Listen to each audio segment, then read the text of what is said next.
السلام عليكم ورحمة الله وبركاته وعن ونكسن داوديال ميل والبو أدونك كجوجتان iyo goor kasto aad joogtaan ku soo dhawaada barnaamij gaar ah oo aan ugu talagalnay in aan tacsi kula qaybsano dadweynihii Soomaaliyeed muwaadiniintii Soomaaliyeed ee dhawaan lagu xasuuqay waqooyiga ku taalay agagaarka guriga hooyooyinka ee magaalada Muqdisho xaafada Xamarweyne daawadayaal dad badan oo Soomaaliyeed oo muwaadiniin ah oo wax dambi ah oo ay galabsadeen aysan jirin ayaa waxa lagu xasuuqay dhacdadaas foosha xun awal iyo marar hore oo badanna horay ayaa dadweyne Soomaaliyeed oo masaakiin ah waxba galabsan wax dambi aan lahayn hore loogu xasuuqay kooxaha manaxayaasha ah ee caadaystay in ay dhiiga dadka Soomaaliyeed ku wajhi dhaqdaan ayaa falkan ka dambeeyay dad badan oo Soomaaliyeedna hore u soo xasuuqay balse warbaahinta qaranka Soomaaliyeed iyo dhammaan ummadda Soomaaliyeed ee jecel nabadda iyo horumarka ayaa mar walba waxa ay ku dhiiranayaan in aysan shaqadooda joojin doonin hawshoodan ay hore u sii wadi doonaan waxaan leenahay inna lillahi wa inna ilayhi raaji'uun dad badan oo qaali ah ayaan halka ku weynay gaar ahaan wariyaashii TV-ga qaranka Soomaaliyeed oo aad qaali noogu ahaa waligeena aanan iloobi doonin dad saxafiyiin oo kale ayaa ayagana ku dhaawacmay kuwa badanna waa ay ku dhinteen sidoo kalena isla maalmihiiba waxa ay kooxaha manaxayaasha ah ee dhiiga dadka caadaystay in ay cabaan ay sidoo kale ku dileen magaalada Muqdisho wariyaal kale oo aan ayagana wax dambi ah galabsan in ay bulshadooda u adeegaan maahane aan wax dambi ah geysan hadaba barnaamijkan tacsida ah ee aan ugu talagalnay inaan dhammaan ummadda Soomaaliyeed la qaybsano gaar ahaan kooxda warbaahinta qaranka iyo dhammaan wariyaashii kale ee Soomaaliyeed ayaa waxa ila fadhiyo oo igala qayb qaadan doona wariyaal Soomaaliyeed oo lagu kala magacaabo Duraan Shirwac iyo Ciise Diiray oo labaduba ah niman wariyaal ah oo kamid ah warbaahinta Soomaaliyeed marka hore ku soo dhawaada TV-ga qaranka Soomaaliyeed wadana ala aad baa maashatay marka hore hadaan idin weydiiyo su'aashii ugu horeysa Duraan dhawaan ay ahayd markii qaar badan oo muwaadiniin Soomaaliyeed la xasuuqay gaar ahaan ay kamid ahaayeen wariyaal caan ah marka waran dareen noocee ah ayaa dareentay markaad maqashay dhacaas foosho ali runtii dareenkaasi waayahanba dareenkan horta waa iska kacsanaaba inkastoo uu si kala xanuun badan yahay oo Madiina si kala xanuun badan yahay oo dhacdadii ugu dambeysay maalin dhaweey dhacday oo dhalinyarada suxufiyaasha Soomaaliyeed lagula beegsaday baarki village-ka oo ku yaala gaarka hooyooyinka runtii waa dhacdo aad u xanuun badan waxaan halkan marka ugu horeysay taasi uga dirayaa dhalinyaradii suxufiyaasha ahaa ehelkoodii qaraabadoodii iyo dhammaan ummadda Soomaaliyeed dhalinyaradaas oo kala ahaa Cabdisataar Daahir Sabriye iyo waliba Liibaan Cali Nuur oo runtii warbaahinta ku ahayn saaxiib sababtoo ah waxay ahaayeen suxufiyaal qaran waxay ahaayeen suxufiyaasha Somali National TV suxufiyaasha ugu cadcad kamid ahaa waxa naga baxay baan dhihi karaa suxufiyaal qaali ah runtii oo ummadda Soomaaliyeed oo dhanna ay qalbigoodu ku dheehan tahay ama ay xasuusan doonaan hadii alla yiraahdo runtiina waxay ahayd dhacdo cajiib ah dhacdadaasina waa dhacdooyinkii la soo mari jiray mid kamid ah kuwa ugu fooshuxmaa baan oran karnaa waliba waan gartay Ciise Diiray adiga hadaan ku siiyo balka waran dareen noocee ayaa dareentay markii aad aragtay muwaadiniin Soomaaliyeed oo aan weligood ka shaqeynay dalkooda u adeegaan maahane wax kale ka shaqeyneen oo saas sida fooshux loo baabiinay adigoo mahadsan Caliyo horta sida saaxiibkii Duraan sheegaba in dhawaalaba horta dareenka naxdinta lagu nagu sii badanayay marka marwalba istiraajid arma hadda jawigu isbedelaa hadana cid ka sii xanuun badan amba la mid ah hadana naga baxaysay balse runtii arintaasi waxay ahayd arin fajac weyn yani nagu noqotay sababtoo ah qaraxyadii ka horeeyay haba ku dhintaan bahda saxaafaddu laakiin hadana in si kale u taargedeysnaa la moodaa in kasoo dad kale muhiim ah oo qaali ah ku baxayaan laakiin kan wuxuu u ekaa mid saxaafadda si gaar ah loogu soo weeraray waxaan rabaa horta ilaahay baa yiri kullu nafsin daa'iqatul maut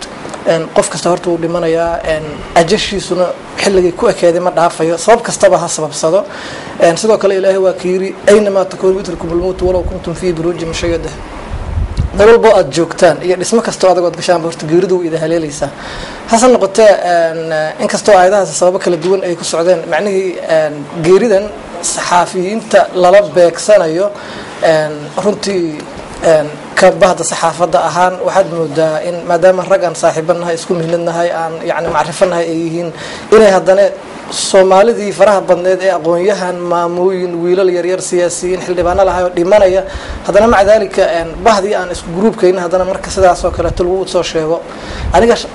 runtii ilaa haddeertan waan naxsanahay Caliyow sababtoo ah habeenkii ay labadan wiil naga baxeen TV-ga qaranka baxeen haddana isla maalintii ku xigtay haddana wariye kale oo muhiim ah haddana sidaas oo kale lagu dilay marka waxaad moodaa hadeertan waxaad isleedahayba ma dhinacan baaba yani loo soo wada jeediyey yani foolxumadii iyo xasuuqii marka waan gartay meel walba Soomaali joogto waxaan leeyahay tacsiibaan u dirayaa waxaan si gaar ugu tacsiidinayaa bahdii ay la shaqeynayeen saxaafadda waxaan si gaar ugu tacsiidinayaa ahladii iyo qoysaskii iyo xaasaskii iyo carruurtii ka geeriyoodeen aad baa mahadsan tahay daawadayaal barnaamijka waad ka qayb qaadan kartaan khadka telefoonka ayaan idin furaynaa haddii rabbi ka raali noqdo waadna nala qaybsan kartaa murugada iyo tacsida balse waxa ay warbaahinta qaranka Soomaaliyeed iyo dhammaan ummadda Soomaaliyeed ba u tahay arintani dhiirigelin mana ka joogsan doono shaqada aan wadno dhammaan warbaahinta qaranka Soomaaliyeed iyo wariyaasha ka shaqeeya TV-ga qaranka Soomaaliyeed ba waxa ay u heelan yihiin mar walba in ay dalkooda iyo dadkooda u adeegaan mana joojin doono shaqada ay leeyihiin ilaa iyo inta aan ka naftu naga dhacaysa ama xubin kamid ah oo jirkeena ay nafi ku jirto qadka telefoonku waa wii furan yahay waa ka soo qayb qaadan doontaan haddii rabbi ka raali noqdo sidoo kalena waxaan rajaynaynaa in barnaamijka ay nagala soo qayb qaadan doonaan dad mas'uuliyiin ah oo ka tirsan warbaahinta qaranka Soomaaliyeed dhawaana waxaan idin maqshin doonaa haddii rabbi ka raali noqdo mid kamid ah madaxda warbaahinta qaranka Soomaaliyeed balse inta aanan u gudbin aan ku soo noqdo Duraan markii arintan foosha xun la arko ma isleedahay kumanaan horabay hore u soo sameeyeen kuwa badanna waa ay dhici doonaan laakiin wariyaasha maxay u tahay tan markii aad fiirisid cali runtii waxaan dhihi karaa wariyaasha waayahan sababtu waa dul saaray runtii target gooniyay ahaayeen muddooyinkan dambe oo dhan saan filahayo sanadkan 2012 waliba waa sanadkii geerida wariyaasha lagu tilmaami karaa oo intaasoo wariyaa ayaa maaragtay gacan ka xaqdaran ay dishay dad iskood u dhintay waa yaryihiin runtii sida la oran karo gacan ka xaqdaran baa wada dishay gebigooda oo dhan way bartilmaameedsadeen mid qarax lagu dilo mid bastoolad lagu dilo mid si kale loo qarajiyo waxaad moodaa in wariyaasha Soomaaliyeed meel kasto ay joogaan gaar ahaan magaalada Muqdisho iyo gobolada koonfureed ee Soomaaliya ay yihiin dad bartilmaameed ah dabcan waxa la dhihi karaa bartilmaameedkaas maxaa keeni kara waa in la falanqeeyo waxa keeni kara waxyaabaha keeni kara waxay tahay waa isha qor ah ay wariyaashu isla markiiba gudbin kara message-ka bulshada Soomaaliyeed message-kaas ay gudbinayaan waa dhibaatooyinka dalka ka jira oo dhacay waa waxyaabaha foosh xun ay soo bandhigayaan runtii waxaan oran karaa marka awoodaha maaragtay dawladda Soomaaliya waxa ka soo horjeeda awooddaas oo ah dhalinyaradu marka kuma faraxsanaanayaan wanaaga iyo horumarka ay ku talaabsanayso dawladda ku meel gaarka ama dawladda Soomaaliya hadda waa ka baxna ku meel gaarka dabcan markii hore ku meel gaar baan ahayn marka ayadoo ay taa jirto dhalinyarada marka afka duuban waxay door bidahayaan markaasi in ay dabka shidmay ay aamusiyaan sababaha ay ku aamuso karaan dabka shidmana waa in ay bartilmaameed ka dhigtaan suxuufiyaalka siyaasiyiintii si fiican uma heli karaan sababtoo ah siyaasiyiinta xoogaa gidaar weyn baa kaga aadan oo waxay leeyihiin maxaan ku dhahaa staff aad u fara badan oo waxaan filahayaa si degdeg looma aadi karo meeshii ay xaflada iyo shirro uga qayb galahayaanna dabcan waa meel la sii baarayo mas'uuliyiin qaran baa meesha tagaysa laakiin suxuufiyaasha waxaad moodaa in ay yihiin warmooley waxaa la yidhaahdaa qofka markuusan hubaysnayn oo hubka wadan marka suxuufiyiintii ayaga oo horumarkii dalkii iyo waxyaabaha lagu tilaabsaday aad afka ugu haya oo bulshada u soo gudbinaya oo u baahinaya dabcan ma farxad gelinayso dhalinyarada ka soo horjeeda dawladda Soomaaliyeed dabcan waxyaabaha ajiibkana waxaa kamid ah talaabo kasta oo qof wariyaa lagu dilo waxaa sheegta ayaga inkastoo ay jiraan dad lagu dhaxtay dawladda dhexdeeda oo baarad wali ay ku socoto leeyahay waa baarayna wali aan waxba la qaban laftirkooda oo ay dhaliisho dhan kale ku yeelan karto laftirkeeda marka dhalinyaradu waxay aad uga soo horjeedaan horumarka iyo waxyaabaha la baafinayo bulshada loo soo gudbinayo wararka iyo barnaamijyada iyo sida dalka isu bedelay loo soo gudbinayo waxaana kaaga cadayn kugu ataas bartilmaameedka la bartilmaamsaday maalin dhaweyto dhalinyaradii TV-ga qaranka Soomaaliyeed waa gartay marka ciise aad u fiirisid muddo 6 sano ah 7 sano gudahooda laga soo bilaabo 2006 ilaa 2005 ilaa hadda waxay soo gaartay in ilaa iyo 190 wariye ku dhawaad la dilay oo waliba inta badan koonfurta Soomaaliya lagu dilay inkastoo Soomaaliya qaybaheeda kale xataa aysan ka maqlayn cadaadiska wariyaasha iyo in wariyaasha lagu dilo waxay tahay ayada diiradda sida gaarka wariyaasha u saaran waxa arkaysaa xataa maamulada ka jira Soomaaliya way xiraan way jirdilaan way cadaadiyaan maxay tahay marka diiraddan u saaran wariyaasha ay sida gaarka waa su'aal muhiim ah wax badan su'aashaas waa la isweydiiyay maamul kasta oo soo maray xilliyada hadda aad carabaabtay ilaa ya hadda ama kooxo kasta oo wax isaga soo horjeeda dhexdeeda waxa ku go'aya rag wariyaal ah oo yani isku hawlay inay shacabka guryahooda fadhiya ee aan ayagu xogta rasmiga soo heli karin intay ugu tagaan meelaha ciriiriga ah ee ka soo aruuriyaan waxa ka jira saxda gudbiyaan sidii la tahay jawaabta kooban cali waxay noqonaysaa dadkaas waxay sababsanayaan oo loo dilayaa qoladii dilaysaa markaa hadisho waxa loo dilay sababtoo ah lama dhihi karo oo kaliya gibigood wariyaashu hal dhinac ku baxeen yani muddada 7 sano ah dhintay waxa laga yaabaa amaba ay tahayba in sabab kala duwan u dhinteen inkastoo loo kala badnaa yani cid yani sababsanayaan marka really jawaabta saxda ah kooban waxa ay tahay wariyaashaasi waajibaadkooda ay gudanayaan ee ah in information sax ah ama ayagu ay kulliba dadaalka intii dadaali kareen soo dadaaleen meelo dhib ah rafaad ah xabado ka dhacayso aan la geli karin wax ka soo ururiyeen dadka Soomaaliyeed ay ugu gudbiyaan guryahooda u geeyaan tiibaa dadkii yani isuga soo horjeeday siyaasadda ama arrimaha meesha ka socda ayaa la dhibsaday markii la dhibsado wax adduunyada waa la isku yani waa la diidaa wax waa laga hor yimaadaa laakiin sida ila tahay ama saxda ah oo nadiifka ah waxay tahay in qofkaas qaab kale loo dhaliilo ama la dhaho wax qaldanaad gudbisay yani qofkii lagu qabsado dabagal la sameeyo laakiin nasiib darro dabagalka Soomaaliya wuxuu noqday xabad in lagu aamusay qofka يعني way jirtay marar wariyaal la xiray laakiin haddana xarigaas naftiisa ayaa xaq darro lagu sheegaa marka waxaan dhihi karaa muddadaas intaas la eg inkastoo ka badan xataa wariyaal Soomaali lagu dilay xilliga aad sheegtay ka hor ay wariyaashu dhimanayeen oo sabab kala duwan u dhimanayeen haddana xilligan sida yani fatahaada loo xasuuqay wariyaasha runtii waa nasiib darro Soomaalida haysato waa wax yani aad looga xumaado waa wax lala yaabo in Soomaalidu ay iska disho waxay rabaan baha ahaadaan maamulkii rabaan ha sheegtaan ay iska dilaan dadka u soo baxay wax u tari lahaa waan gartay sababtoo ah maamulka meesha sheeganaya ee marka dhibsanaya ninkan saxafiga ama gabadhan saxafiyada ah naftoodu u baahan yihiin wariyahan waxa laga yaabaa in biri ay ku fikir noqdaan in hadirtan wax ay yani baafin wax uga baahan marka anigu waxaan dhihi karaa waa fikir gaabnimo waa arxan darnimo in wariyaasha sidaas loo xasuuqo kulliibana yani waxa uu lagu xasuuqay wax kala maana maxaa runtu u sheegaysaan weeyaan waa sidan qabo waan gartay midro ku soo noqon doona balse aan ku wargeliyo dadweynaha waxa hadda si toos ah khadka telefoonka ugu jira wasiirka warfaafinta qaranka Soomaaliyeed mudane Cabdiqaadir Xuseen Maxamed Jahweyn mudane wasiir may maqashaa هلا والسلام عليكم مدن waxaan maanta barnaamijkan gaarka ah TV-ga qaranka Soomaaliyeed ugu talagalnay inaan kula qaybsano murugada dadka Soomaaliyeed ee ku baabay qaraxii dhawaan ka dhacay iyo wariyaashii marka tacsida u diraysid iyo ku soo dhaw barnaamijka mudane wala bismillahir rahmanir rahim inna lillahi wa inna ilayhi raaji'un waxaan meel walba joogno runtii aan ka tiiraaysan dhibaatadii ka dhacday magaalada Muqdisho iyo dibkii soo gaaray dad badan oo muwaadiniin Soomaaliyeed ah oo isugu jira qaybaha kala duwan ee bulshada aan noqoto wariyaashii dad ka tirsan ganacsato ah dhalinyaro dad muwaadiniin Soomaaliyeed oo xirfadlayaal ah intaba ay nimankii cadawga ahaa iyo arbixisada ku dhibaateeyeen ونظمادين سida aadka iyo aadka u falxumada lahayd iyo ficilkii filinimada ahaa ee meesha ka dhacay runtii aad iyo aad baan uga xunnahay waa u tacsiyeynaa ummadda Soomaaliyeed meel walba ay joogto waxaan leenahay ilaahay baa na qadaray qof walba naftiisa maalin buu maaragtay dhimanaya ilaahay subxaanahu wa ta'aala waxaan uga baryaynaa in jannadii firdaws uu ka waraabiyo gacan ka gardaran oo xaq daran oo dulmi iyo argagax iyo dhibaato umada geysay baa sababtay iyaguna ilaahay hortiisa waxay kala kulmi doonaan abaalmarintood oo intaas oo qof oo muslim ah oo shahaado ku dhawaaqaysa oo aan wax dambi galabsan dadkii ka shaqeeyay soo abaabulay ka soo shaqeeyay inay dhiigooda ku daadiyaan sidaas hadda ilaahay hortiisa kireeyaan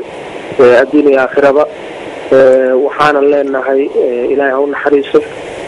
dhamaan asxaabtii heladii iyo ummadda Soomaaliyeed oo intooda badan ay adeegayeen oo ay ka shaqeynayeen waqti kasta inay dadka xaq ay leeyihiin inay ogaadaan wax dalkooda oo ka dhacaya iyo waxa jira iyo inay soo bandhigaan shaqada sharafta leh iyo waajibaadkaas ay gudanayeen maaragtay lagu dhibaateeyay iyagana waxaan leenahay ilaahay sabri iimaan ka siiyo waa waxaan la hilmaami karin dhammaan dadka halkaa ku guulaystay waxay qayb ka wada ahaayeen dad nolosha bulshada Soomaaliyeed rajada iyo dowladnimada iyo nabaddu u soo noqotay dadku hami weyna dadka wajiyadooda saacado ka hor ama daqiiqado ka hor intuusan ficil ku dhicin ka muuqatay sida ay ugu faraxsan yihiin isbedelka dalkooda ka dhacay ilaahay uga mahadnaqaaya noloshoodii maalmeedka caadiga ahayna sita oo waa la socotaa waqtiga ay dhibaatada dhacday meesha ay fadhiyeen sida ay maaragtay ugu faraxsanaayeen inay waqti isla qaataan ayagoo qaybo kala duwan oo bulshadii ka mid ah balse cadowgu uu maaragtay makri iyo dhagar kusoo maleegay marka ilaaha qadaray waxaan rajaynaynaa insha allahu ummadda Soomaaliya ilaahay badal khayr qabasiyo annaguna waa ku howlanahay mas'uul inaan wixii nooga aadanaa aan ka qaadano sidii arrimahaas iyo dhibaatadaas dhacday hadda looga hortagi lahaa kulli qofkii ilaahay qadara waa dhimanaya laakiin marnaba waxaan dhici doonin in dadaalka loo wado iyo sida looga shaqeynayo oo hor iyo habeen aan ugu taaganahay in dalkeena uu dowladnimo iyo sharaf iyo karaamad iyo nolol wanaagsan ummadeena iyo mustaqbalkeena awlaadeena ay dhaxlaan inaan taas ka shaqeyno qof walba ilaahay maalinkuu qadaro u dhiman doonaa inta ka horeysa waxa ilaahay iyo ummadda horteeda aan la qaadanaa inaan ka shaqeyno khayrka iyo ummadda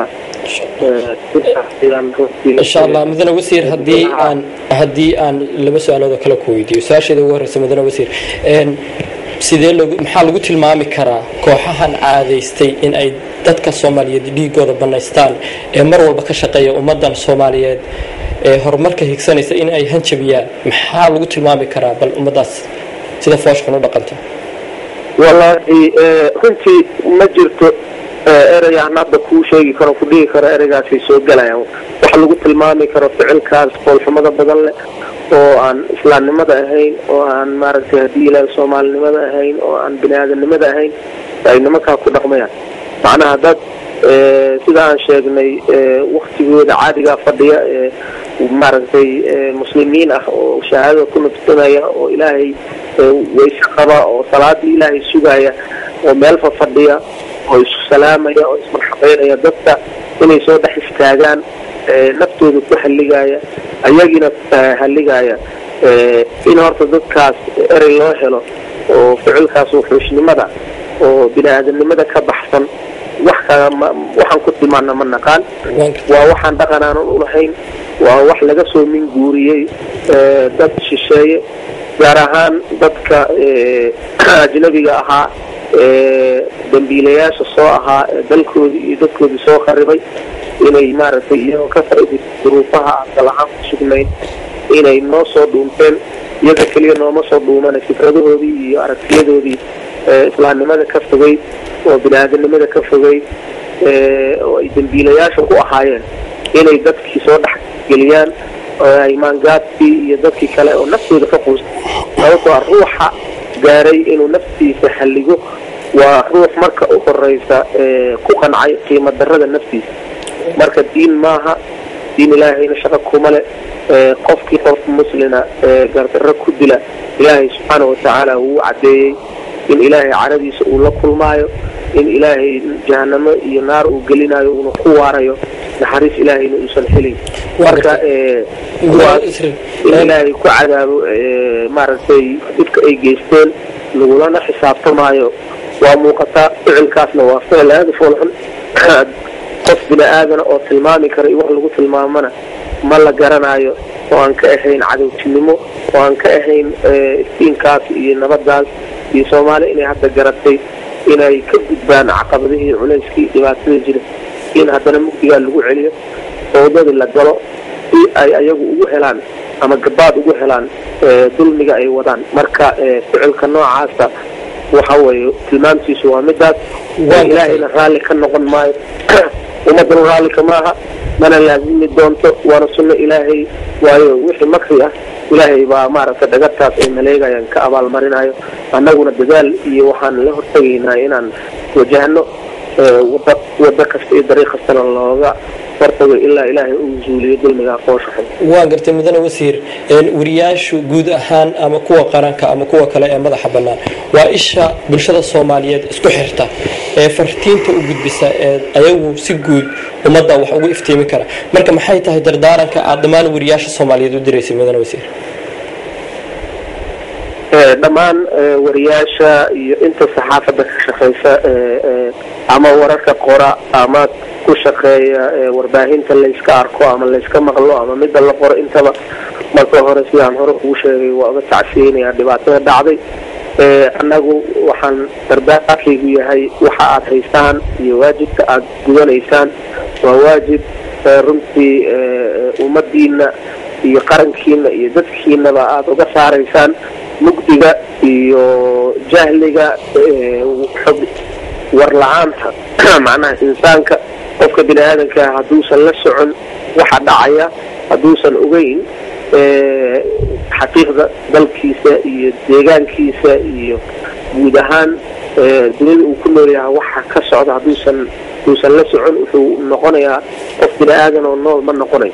marka in ummadda la gaarsiiyo xogta dhabta waa xuquuqdooda asaasiga ay ka mid tahay waajibkaasaad gudateen ilaahay khayr idinka siiyo waxa kaliya laydinku dhibaateynayo ama maanta cadowgu idin beegsanayo waxa weeye shaqada aad haysaan qiimaheeda waxaad diideen dulmigaas inaad raalli ka noqotaan oo aad qarisaan iyagu waxa weeye waxay jecel yihiin inay ku shaqeeyaan hadal la qariyo waxay ku shaqeeyaan cadowgu wuxuu ku shaqeeyaa mugdiga ma rabo in dadka lasoo bandhigo xaqiiqdooda balse wixii dhalinyarada wariyaasha ah ama saxaafadda guud ahaan ay ummadda usoo bandhigeen oo aada ogtahay masalan wixii maalmahan ugu dambeeyey ka dhacaya dalka oo isbedela oo horumara oo maaragtay talo la wadaaga ah waayo ummaddu taladeeda inay ayadu wadaagto ay wada tashato oo meel la isu yimaado oo dad ummadda masalaa oo isugu jira xildhibaano ha noqdaan ama odayaal dhaqan ha noqdaan ay go-aan ka qaataan aayaha iyo mustaqbalka ummadda waa dhaqan wanaagsan waa miduu ilaahay maaragtay wa amruhum shuuraa baynahum ilaahay yiri oo dadku talada inay wadaagaan arrimahaas dadka jabinayay oo har iyo habeen u taagnaa oo aad la socoto dunida daafaheeda dhammaan ummadda Soomaaliyeed iyo adduunka intiisa kaleba markaasi ay ka fureen dadkii dhalinyarada ka shaqeynaya waa waxaas inay soo bandhigaan oo ka hadlayay marka cadowgu intaasuu diidan yahay cadowgu wuxuu rabay inaadan ummadda soo bandhigin xaaladeeda xag amni ha noqoto xag nololeed xag mustaqbalkooda siday dadku uga fikiriyaan iyo xag dhaqaale intaba marka waajibkaas ay diidayaan in la bandhigo marka waxaan u soo jeedinayaa inay waajibka iyo hawshaas hayaan u fara adeegaan aad baa mahadsantahay markii ilaahay qadarow dhiman doonaa waxaan leeyahay hawsha aad wadaan waa hawl noolo oo aan la heli karin waana ku ammaanan tihiin taariikhduna way xusaysaa waxaanan ummadda Soomaaliyeed meel kastoo joogaan ka codsanaya iyaguna codkooda inay ku biiriyaan baahda saxaafadda oo gacan ku siiyaan ay ku taageeraan afiya adinba ay ku taageeraan ayna cambaareeyaan falalkan foosha xun oo cadowga maaragtay ummadda Soomaaliyeed uu la daba joogo waana ka guuleysanaynaa waxaan leeyahay taariikhda baaldahaad ka gasheen qof walbana ilaahay maalinkii uu qadaro dhiman doonaa laakiin in si sharaf ah oo karaamo leh oo dadnimo ay ku jirto oo madaxaaga sareeya yaa ka khayr badan in markii ajashaa timaadaad dhimatay intii ruux la dulaysta aad noqon lahayd dulligaasna waa midka aan diidnay ummad ahaan waana ka shaqayn doonaa si kastoo awoodeena ay tahana waan ka wada gudbi doonaa anigoo runtii maanta ay sharaf ii tahay inaan ku hadlo codka saxaafadda oo ay yihiin wariyaasheedii yihiin dadkii aan wada shaqaynayna ay yihiin ayaan maalin walba wada fadhino ay yihiin runtii si gaara ii taabanaysaa dareenka aan ka wada qaba dhammaantood dadkii meeshaa ku wada u noqday ha noqdaan dhalinyaradii saxaafadda ahaa dhalinyaradii kale howlahooda businesska iyo ganacsiga ku haysta meesha oo in badan oo kamida aan garanay iyo muwaadiniintii kale maaragtay Soomaaliyeed ilaahay naxariis ha siiyo waxaanan u rajaynayaa guul xaqa baahira insha Allah baadilka iyo dulmigana ciribxun baa u damaynaysa ciribta dambana waxay yeelan doontaa inta wanaaga ka shaqeynaysa ما شاء الله أدبا ما ستهي مدن وزير آذا ينكا مد علينا وقت قالقة عن سوسيسي إن كاسوحو أهدا وضيال مدن وزير كا ورفافينتا قرانكا الصوماليات عبد القادر حسين محمد جهوين si toosa khadka telefoonka ugu jiray haddaba waxaan idinku wargelinaynaa dhammaan daawadayaasha soomaaliyeed meel walba dunida joogtaan khadka telefoonka hadda wixii ka dambeeya waa idiin furan yahay waana nagala soo qayb qaadan kartaan caliyow aad baan ugu mahad celinayaa wasiirka horta dee waa nin maaragtay hay-adiisii maaragtay ay dhibaatadaani ku dhacday suu sheegan dhalinyaradii uu yaqaanay oo la shaqaynaya howl maalmeed kala dhexayseen weeye marka dee niyahow anigu kolley waa suxuufiyaashu waayahanba jar bay ka lusheen oo xaaladoodu caadi ma ahayn hadda ka hor baan waxaan ka sameeyey maanse yar oo jaahwareere suxuufi la yidhaahdo marka waxaad moodaa tan maanta taagan iyo hal sano iyo bar ka hor baan sameeyey inay isu dhowdahaad moodaaba xaaladda maanta taagan marka ereyo yaroo kooban waqti yar si aan ku waxay adoo raalli marka waana akhrinayaa ma xafidsani marka hala ii dulqaato haddaan xotaa xoogaa qaladaad galoon ka boodboodo maansadan jaahwareer suxuufi baa la dhahaa waxaan ku bilaabay jaahwareerka adduunka colaadan joogso baweydo dadkii jiif iyo joog u diido aana jalaysanoo jirjiroola wadaahay joornaalistihii koonfurta joogay jaalayaal ah walaalo urur ay ku jiraan wariyayaal isku jaado abuureen isku jeelo jaanqaadoo gelgisheen suxuufigii jarjaray jabhad uu la iloobiyo wadaad jaakada dheero dhan kale u janjeero jirduloo la dagaalo qudhoodiiba jaro meydkoodii barna jiiday ama jeel ku jiraahay joornaalistihii la iloobi koonfur joogay dhammaan jar xunbay ka lushaano jaahwareeriyey suxuufiye mid jikaar ku hayaa iyo mid u jaakirayaa iyo jabin kareen amarkoodee dhexdoodii ku jiraan allow jaanis hasiin suxuufigii kanjaraayo hadduu koonfurta joogaba idaacadihii joojiya qaar waa jihaada ku haayayo qaar kaloo jidba hayso amarkii jabiyo difaacoo ka jawaaba jacayl aan ka ahayno kala soo bixi jaabka jikaar muuqda ahoo midna jaar gelinba jamaamiir aanan xishoonba jaahwareersha suxuufigii u jilaaban sidii joornaalaysta kalluune ku jira shabaqoodee jahal looga baxaa iyo aanay jaanis bahayn jalaskii geeridabay jabhadkii al-shabaab kaan naftii ka jarayno ama dhaawac la jiifin jaajuus weeye intay dhahaan bay jeel u taxaabiye joornaalistihii dhulka joogay maxaa maanta jab haysto cidna aanay u jeedin jiirna xaa ka lahayno laba aad jalas moodo ay jawaab iyo su-aal ka dhaxayso wariyihii koonfurta joogay jirkoodii jarjaray markaad fiiriso waxaa maansadaan sameeyey adiga hal sanaya barka hor suxuufiyaashii maxaan ku dhaha gobolada koonfur oo soomaaliya joogay sida ay u dulman yihiin iyo sida loo jirdilayay iyo sida maaragtay dhibkeedu uu sahalka u yahay iyo marka waayahan oo dhan suxuufigu way saareen seefto laakiin dee waxaa la yidhi meydkee ugu dhow kii shalay kii la sidaa lagu leeyahay marka waxaa hadda naga hor muuqda allah u naxariistay suxuufiyaashii ka shaqaynaya Somali National TV oo dhowaan kooxaha arxan darrada ay kula beegsadeen qaraxa guriga hooyooyinka waana u tacsiinaya dhamaantood sida looga hortagi karo iyo siyaabaha amnigooda lagu sii karo wariyaasha balse aan siiyo qadka telefoonka hadda waxaan ugu soo biiray wariye jooga wadanka Norway oo lagu magacaabo Axmed Taajir halo Axmed Taajir way maqashaa هيا أحمد تاجر طبعا هذه لفتك واحد هي ورية كمدة وباهي الصوماليات واحد في الأيام الجدًا وأنا راقب سلسة بركة ورد كأج مركز محط عبر الله حرت آديات بنا ورحمة معي مشتقدي كذا على مجال المقدس كمان درنيرة وريال الصوماليات والشقوين كودي كدري ودي يعني إني برشة الصوماليات وحقود فيها يعني تاسي وحلقة ومدى الصوماليات إذا ما ورياشته طبعا درين كنا حيدا قف كوريا أنا وحاوي وإنها برشة وقف أسلوب بدية وحول بوضن كالصوماليا وميرو البدونية كدعة يعني مركز سيفي سورياش في الديرين يعني مركز سيفي كانوا حاول ورياش أسلوب مقضي يعني أمد ذلك الديري أكون بحين يسيري ومدى الصوماليات لو قلتوا قد يسبدل ربطها وروح ضبطاني وضنك الصوماليا كدعية كعادوا الصوماليات قف هذا قف كوريا نقوح كلها هذا يعني في جعلي إنه عرب سيرو ضدك إندعوا ومدى الصوماليات سنة يعني ما وحي موجنيسا إن أي ورياش من شعب الصوماليات با أي كسي دري يعني إسكسي حرنادان تي مالو قصو ودا جيستو نما كان فلسطدا مروا البوتاغن سيدي ومدى الصوماليات شعب كبا دباتوين وور سيدي لاين فالأرحان درعانا أو قدر كوي ورنو جيسا لاين marka ayna waxay cadeen u tahay cali aar in ay qomku sii dhamaanay am urur sii burburayo waxay sii reebaan waxyaabo xumaata ah oo tani marka ilaahay waxa uga bareynaa inuu ka dhigo si ugu dambeysay wadada Soomaaliya ku dhacdo wariyaasha Soomaaliyeed meel walba ay joogaan dabcan marka u kuurgashid mid walba wuxuu ku leeyahay ma aha midaan ku joojin doono waxyaabihi aan u taagsan yani dad baa xitaa waxay ku leeyihiin waxaan buuxin doonaa ama laba jibaari doonaa nimanka maxay yidhahdaa falka geystay diiday horumarka in aan tusno in waxaanoo kale aan ka qaadna dhiirigelin dheeri ah geesima nagu abuurayso marka cadowgana waxay u tahay dhibaato gaar ah taasi oo qiyaamahan ay sugayso marka waxaan kaloo rabaa cali aran oo ka faa'iidaysanay fursadan qaaliga ah in aan dhammaan saxafiyiinta Soomaaliyeed meel walba ay joogaan ha aadan ku warbaahinta ha aadan ku wasduux ku qora iyo maxay dhammaan saxafiyiinta qaybada kala duwan ama kuwa idaacadahaba waxaan rabaa inaan ka hadlo ereyga loo isticmaalo inta badan qofka maaragtay naftiisa halliga naftii hore ay yiraahdaan waxaan jeclaan lahaa in laga bedelo dadka u isticmaalaan ereyga naftii hallige waayo naftii hore waxaa noqonaya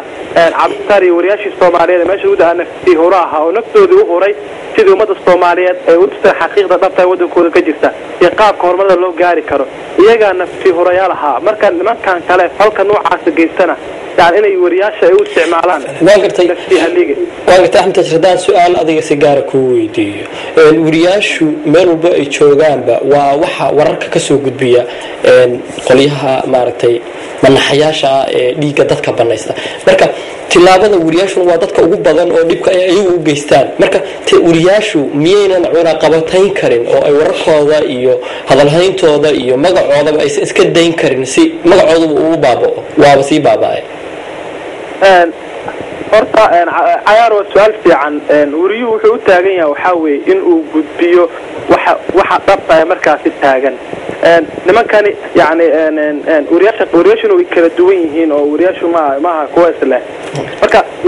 waxay raadinayaan waxa weeye wariyaasha xaqiiqda dhabta ah yani runta taabanaya weeye yani wariyaashu qaarna ma aragto waxa weeye in ay ka hadlaan wixii marka ragaas ay doonayaan laakiin waxa ay ayaga raadinayaan wariyo ma waxay raadinayaan waxa weeye wariyaha ummadani runta u gudbinaya waxay diidayaan waa runta oo marka cunaqabatayntu haddii ay arkaan kii cunaqabataynayo runta ka hadlayaan ay diidayaan so yani waa maxay yidhahdaa wariyaasha dhabta ka hadlayaba dhabtiba ayaga cunaqabateyn u ah marka cunaqabateyn kale u baahan yihiin oo muuqato asiga lagu cunaqabateeyo ma jirto soo marka waxaan leeyahay kaliya runta hala taabto isbedelo dadka ka socdana maxay yidhahdaa ha laga hadlo wariyaashuna ay ka quusanin isbedelkii bilowdana waxaan hubaa in maaragtay waxay diidayaanna waxaa weeye markaad fiirisid warbixinada iyo maaragtay wariyaasha qaar wadaniyiinta ay sameynayeen qaybada kala duwan markaa eegtid kay dilayaan ma aha midka maxay yidhaahdaa wararkan hoose ama maaragtay garaal noqda wararka caadiga hoose ama habar iyo meel ku gad waxa soo gudbaya ma waxay taabanayaan diiday waxa isbedelka dhabta ee quruxda badan ee dalka ka jira kuwa soo gudbinaya so intaana ay dhibaatay xanuun ugu ah waana la jibaari doona waxay noqonaysaa mid maaragtay mar walba saameynaya ku noqota aad baan mahadsan tahay Axmed Taajir aad baan kaaga mahadcelinaynaa sida aad noo saartay waqtiga noo saad baan kaaga mahadcelinayaa aad baan mahadsan tahay Axmed Taajir haddaan usoo noqdo martidayda isla su-aasha haddaan idin weydiiyo anoo ku bilaabaya Ciise wariyaasha Soomaaliyeed dadka warka gudbiya oo isla daqiiqado yar dunida oo dhan isku xira waa wariyaasha ama website ha noqoto ama qolyaha kale noqoto miyaynan ayagu inta midoobaan cunaqabatayn ku samayn karin qolyahaas oo aan la ekiri karinba say u baaba'aan horta cali oo sida hadda ninka saxafiga hadda hadlay u dambeeyay sheegay wariyaashu waxa ay raadinayaan ayagu ma aha inay qolo cunaqabatayaan waa inay wixii markaas goobta ka jira ay dadka Soomaaliyeed dacalada caalamka jira u gudbiyaan cidii doonto dan waa ugu jirto aan badhefa ku haystay si ay shacabka meesha jooga waxa haysta shacab weynaha kale ee Soomaaliyeed ay yani ula qaybiyaan ay u tusiyaan waxa meeshan ka jira sida darteed marka wariyaha shaqadiisa ayaaba waxay tahay inuu yani raadiyo xaqiiqadaas oo macnaheedu oo dadkiisa la qaybinayo marka waa adkaanaysa in la yiraahdo wariyaha ha ka hadlin greenkaas macnaha soonkaas uu ka xiriya ama ha ka hadlin because meeshaas nafteeda dad Soomaaliya ku nool waxaan ka hadlaynaa waa wadankii Soomaaliya waa meeshii ay yani dhibku ku hayay nafteeda dad Soomaaliya la joogo dadkaas waxa ay halka ku hayaan dhibka haysata dheeb wanaaga haysta inay yani shaaciyaan waa shaqada ay u joogaan marka waxaan u maleynayaa adkaanayso inay yani la hadla ragaa waan gartay aad ma santahay ali su'aasha hadan kaasi xogaa yar aan ku darsado adoo raaliya horta suxuufigu waa dad qofka dadka u dhaxeeya ma aan suxuufigu mid dad gaara ka turjuba dadkan hadda dhibaatada abuurahay waa dad annaga naga mid oo nala dhashay walaalaheena marka haddii wanaag sameeyaan xataa xaq baan u leenahay wanaaggii sameeya inaan soo gudbino oo aan dadka u sheegno marka haddii laga aamusado hadda ereygaaga suu ahaa marnaba wax dhici kara maaha sababtoo ah qof walaalkaayo kugu dhex jiro xumaan kugu dhex wado lagama aamusi karo wixii dhib ah waa in la sheegaa xumaantiisa wanaagiisana laftirkiisa hadduu wanaag sameeyo waa in la sheegaa saxaafaddu waa qaabkaas weeye si fiican u gartay duran aad baa u mahadsan tahay qadka telefoonka aan siiyo dadka ku jira haye halo asalaamu calaykum عليكم السلام ورحمة الله. هيا ولا كسر دو تي في قريب سبنا المجا عجب ماشي نقول سادس. والله اللي مجا عيد وعامنا عبد الله وحن شو عن كسر هذا الهيا ودن كإسبيدن مقالة جوتنبرغ عن كسر هذا الهيا. هيا. وحن ربعنا فكرتها فكرة قدر صدق تعفي عن قدية تيران يحن بارسن. وانقرت. دلني يرى تطلع السوق هيو إلى حال اللين كان كشري آدي آدد عن شاشة كلاس بعضية هايين. waxa weeye laba nin oo qaali ah aniga ku agtayda qaali ka way hooyana iyagoo koleetaan dhalay ayaa qarax lala tiigsaday iyo dad kale oo shicib hoos Soomaaliyeed waxaan ilaahay horta uga baryahayaa waalidiintii dhashayna samir iyo iimaan in ilaahay ka siiyo liibaan cali nuur xaas iyo caruur buu lahaa agoontiisa kuwii mataqaana soo karo soo barbaaray ilaahay inuu ka dhigo shicib kasta Soomaaliyeedna mataqaana meel kasta oo joogna tiiranyadaasna haysa iyagana naxariis alle inuu siiyo annagana samir naga siiyo bahda maxaan ku sheegaa SNTV mid yar iyo mid weynba waxaan leenahay tacsiibaan soo gudbinaynaa iyadana haddii aan fikradayda dib ugu noqdo ama waxa la iga weydiin lahaa waxaan oran lahaa mushakilku ma aha maxaan kuu sheegaa yaa wax qarxinaya iyo al-shabaab ma aha anigu waxaan qabaa shicibka Soomaaliyeed xaafadaha Soomaaliyeed hooyooyinka aabayaasha giddi inay la shaqeeyaan dawladda inay la shaqeeyaan in la kontrolo guri kasta inta ku nool waa la ogaan karaa xamar waa magaalo tirsan oo la koobi karo 16 xaafadood ha ahaato London oo ka weyn Sweden oo ka weyn baa guri loo ogaan karaa waxa u soo hayda iyo waxa ka baxa anigu waxaan qabaa dayac shicibka Soomaali xaqiisa ka jira in ragga loo leynayo oo wax loo qarxinayo oo suxufiyiinta loo leynayo in dhahal rabo dadka in looga tuuro waan gartay dhowr iyo 30 sano wadanka ka maqannahay ishii kaliya noo istiimaysay iyo wixii aan dhageysanaynay iyo wixii mataqaaniyada nabeerinayay rabaan inay hor istaagaan Allah subhanahu wa ta'ala waxaan weydiisanayaa 7 jir baan ahay calaamad xun in ilaahay ka muujiyo adduunkana ay ku silcaan qiyaamana jahannaba Allah ugu bishaareeyo waxa ka geysanaya Soomaaliya waxa suxufiyiintana sida goonida u ilaashanaya amiin ilaahay aad baan uga xumahay walaalkay baa ila fadhiya oo asagana tacsidaas ka xun soo gudbinaya burhaan cabdullaahi asagana la yiraahdaa hooyooyin idinkoo kaleeto way ragga la leeyay aniguna hooyo idinkoo kale dhashay baan ahay aad iyo adiga iyo walaalka burhaan baa tacsiyeynaya ilaahay waxaan weydiistay jannadii Firdawsa ilaahay inuu ka waraabiyo amiin ilaahay ha aqbal ducadaada aad baan kaaga mahadcelinayaa adiga iyo walaalka burhaan aad baan idin salaaminaa aad baa mahadsantihiin haddaan kusoo noqdo martidayda ila joogta duraan amniyaadka sidee wariyaasha loo amnigooda loo soo karaa sidee loo goorti karaa in khataraha iskala aysan dhicin aliyo dabcan meeshu wali waa meel maarta xaaladeedu ay qatar tahay koonfurta Soomaaliya baan iraada hataa Muqdisho xogaa waxaad moodaa dawladdu hadda soo kabanaysaa saan filahayo marka waxaan dhihi karaa amniga suxufiyaasha ilaa magaaladu amni wada noqoto horta suxufiga amnigiisa cid goon oo sugu kartaa inay yartaan filahaya xil weyn la iskama saari karo laakiin dawladda ku meel gaarka ku dheedaan waxaan dhihi lahaa iban xataa suxufiyaasha in maaragtay meel cayiman oo gaar ah oo si fiican loo waardiyeeyo haddii xataa markay shaqada ka soo baxaan imaanayaan in meel security-gooda ay aad u wanaagsan yihiin in lagu wacyigeliyo inay halkaas tagaan haddii dabcan oo maaragtay ay magaalaysi ay aadayaan taada kale dawladda bulshada kama dhaxbaxay kama dhaxbi karaan dawladda laftirkeeda waxaan dhihi lahaa suxufiga laftirkiisu hadda waa u barodiiqaynaa suxufiyaashani ما أؤمن هذا حتى صحفياش قار كترسيني وحقرح سمي ما بدو الناس أقول ما أركو معناها صحفياش لفتر كودو إن أي لفتر كودو رجستر أي سميستان أو صحفياش كو قرا لذا وفسادة إذا عذا تلفزيون هذا كله جودو إن أي سميستان ديوان جلين وواحد مهمة ديوان جلين تاس أو أنفع سعيك سكوري تجود يتندول الدبا هذا تصالح كله dawladda waxa la leeyahay waxay qabanaysaa shir jaraa'id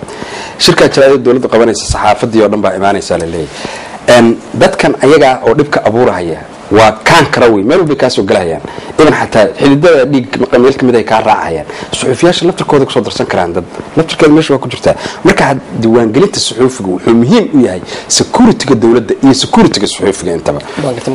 marka waxaan dhihi lahaa in la diiwaan geliyo oo suxufiyaasha laftirkooda lagu baraarujiyo qudhooda in ayaga dhexdooda aysan dhibaato oo diiwaan guud oo dawladdu ay hayso wasaaradda warfaafinta ay hayso oo warbixintiisa ku qoran tahay oo kaarar ID loo sameeynayo ninkan lagu dabagalayo inuu yahay suxuufi dhab ah iyo inuu yahay nin dad kale oo shaqeynayo kale dawladda laftirkeeda halis gali karta cali hadii shir jaraa'id la yiraahdo wasaaradda warfaafintu inay ku guda jirto arintaas oo ay hadda ay diyaarisay qorshe guud oo qaranka loogu talagalay balse aan qaato Sheekh Xasan oo Norway igala soo hadlaya ayaa khadka ku jira sida la sheegay hello assalamu alaykum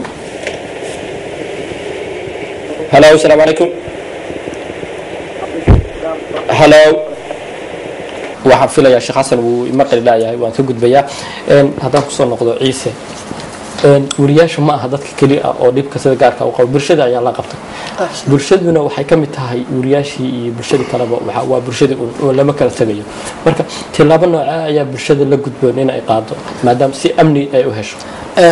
waa su'aal aad u muhiim ah wax badan iyadoo kale la isweydiiyay horta bulshada Soomaaliyeed gaar ahaan kuwa gudaha jooga waxaan u maleynayaa in dib ka daaleen dhinacay rabaan baha yaani ku fikir ha ahaadaan kulliba horta dibku waa asqay way ka daaleen naxdinay ka daaleen murugay ka daaleen walwalay ka daaleen laakiin haddana wali waxa aad moodaa inaanay dareemin qaarkood sida ay dibka ugu hortigi lahaayeen taa waxaan uga jeedaa qolo kasta waxa la joogo oo ay qarinayaan yaani dad dibku ah bulshada oo ay ogyihiin in yaani hadii ay soo gudbin lahaayeen oo ay dhihilaan meeshan yaani dad aan ka shakinay amaba aan ku ognahay joogo ayadoo aan la dilin dib loo geysan yaani in dadka la qabto amba la helo yaani badbaado iyo security laga wada shaqeyn lahaa ayaa la isku sii deynaa wala isku qarinaya sidii doontaba ku dhacdo tii waxa ka iimaanaysa marka dad fara badan in arintaas ay ku hoobanayaan marka bulshada Soomaaliyeed gaar ahaan bulshada koonfurta joogtay hadda dib ugu weyn ka aaloosayahay waxaan dhihi lahaa ha wada shaqeeyaan nabadda ka wada shaqeeyaan dawladooda ay la joogaan hala shaqeeyaan dadka qof kasto kulliba reer buu ka socdaa reer buu leeyahay cid on kulli ka amar qaata hadii uu ka amar qaado wax ku kari waayaan macnaha qaab uu diiwaan geliyo ama u gudbiyo waa jirtaa dhinaca kale waxaan rabaa inaan wili ku sii daro sida walaalkii duraan ka shanqariyaba horta in registerkaas yaani aduna aad sheegto sir waa loo guda jira horta waa muhiim in wariyaasha naftooda horta maanta waxaan u barordiqaynaa ama aan tacsi u direynaa waa Soomaalidii waxyeelowday oo dhan si gaarana waa wariyaashii maadaama aan bahda saxaafadda wadanahay marka saxafiyiinta naftoodu inay iyagu ay naftooda ay ka taxadiraan oo meelaha ay macnaa riskiga faraha badan ay ku yihiin yaani ay si taxadar leh يعني uga howl galaan maadaama wali aan amaan la isku wada hadlay karahay wadankii ka jiray dawladdu in arinta xil iska saarto wax badan baa dawladda wax laga sheegay oo liira arday baad meel isku keenteen oo aad sayeli weyseen kulli way dadaalay xad walina dadaalka way wadaan laakiin shacabku in la shaqeeyaan saxafiyiinta naftooduna inay macnaheedu ay ayagu iska warhaayaan oo ay isaga digaan meelaha dhibaatada ay kaga iman karto waxaan ka hadli doonaa iyadana laamaha sirdoonka in maadaama ay sirdoonka yihiin laamihi ugu muhiimsanaa balse aan qaato khadka telefoonka ugu horeysa waxaa ku jirta la sheegay ayaan maxamed oo igala soo hadlaysa Yuse hello السلام عليكم هيا walaal ku soo dhaw barnaamijka taasida ugu dareynay qaar kamid dadka Soomaaliyeed iyo wariyaasha walaalkiis waa ku dhawahay waxaan ka soo hadlayaa Minnesota magaalada Mareykan Minnesota waxaan ka xumahay dilka wariyaasha iyo loo geysanayo iyo dadka wax garto wax magaratada dhameynaysan ka soo horjeeda runtii waxay igu noqotay in murugo leh waan ka xumahay waxaan tacsi u dirayaa ehladii kulli ay ka geeriyoodeen ilaahay samir iimaan ha naga wada siiyo wax la xumaada waa dadka wax garto oo maxaa la dhahaa isha u furan tahay in la dhameeyo wax qalab iyo ila noqotay marka aad u xumahay ilaahay samir iimaan ha naga siiyo rajadii aan ka lahayn Soomaaliya annaga rajo ku nool baan nahay markaan qurbada joogno marka maxaa la dhahaa rajadeeni hor istaagayaan laakiin waxa ilaahay ka suugayaa in ilaahay naga qabto wixii maxaa la dhahaa sida loo hor istaagayo aad baa mahadsantahay aad baan kaga mahad celinayna waqtigaaga dhammaan ummadda Soomaaliyeed ayayna wariyaasha ka dhinteen inaga dhintay annaguna marnaba ma ilaawi doono wariyaasha sida gaarka nooga dhintay cabdi sitaar daahir sabriye iyo liibaan cali nuur iyo wariyaasha kale ee ka tirsanaa warbaahinta oo ayaguna hoos imaanay warbaahinta qaranka Soomaaliyeed iyo dhammaan dadkii Soomaaliyeed ee meesha ku dhintay weligan ma ilaawi doono waxaan leenahay ilaahay subxaanahu wa ta'aala jannada firdawsa ka waraabiyo ummadda Soomaaliyeed samir iimaan Allah ka sii waa inaga wada dhinteen hadan ku soo noqdo duraan laamaha sirdoonku waa hay'ad la rabo in ay ka warqabto wax kasta oo ka dhacaya magaalada iyadoo aan muuqanin oo aysan wixii dhicin inay fashiliyaan loo baahan marka ma la isdhihi karaa liidnimo ka jirta weeye dhanka laamaha sirdoonka runtii caliyow hadda kuma degdegi karo arrintaas iyada sababtoo ah hadda muqdisho iyada laftirkeedii baa dhawaan laga xoreeyay kooxihii nabadiidka ahaa dadkuna weli ma baraarugsana nabad waa u ooman yahay dadku waa hubaal laakiin qaabkii nabadii loo sii xoojin lahaa baysan u baraarugsanayn marka dawladda hadda waxaan ku dhaleyn lahayn haddii dawladdu ay maaragtay budget gaara ay hay'adaha sirdoonka u hayso oo maaragtay dad ay howlgelisay oo badan ay awoodi karto xogaa dhaliil waa saari lahayn laakiin macnaha tala ahaan baan anagu experti oo xagga nabadgelyadana ma nihin suxuufiyaal baan iska nahay laakiin tala ahaan anigu kulley waxaan dhihi lahaa tusaale kale hadda degmooyinka magaalada muqdisho oo uu gudoomiyaha degmada ka yahay gudoomiye tarsan duqa magaalada oo reer London nala ah oo salaamaya hadduu maqlahay waxaan dhihi lahaa degmooyinka laftirkooda laga soo bilaabi karaa nabadgelyada laamaha xaafadaha baa wax laga samayn karaa diiwaangelin qofkii ku soo kordhay waa la ogaan karaa xaafad kasta iyo laan kasta iyo degmo kasta in la isku dayo in lagu bilaabo diiwaangelin dadka xaafadda degan isla mar ahaantaasna loo gudbo qofkii maalin kusoo kordhay waa la ogaan karaa waana dabagal baa lagu samayn karaa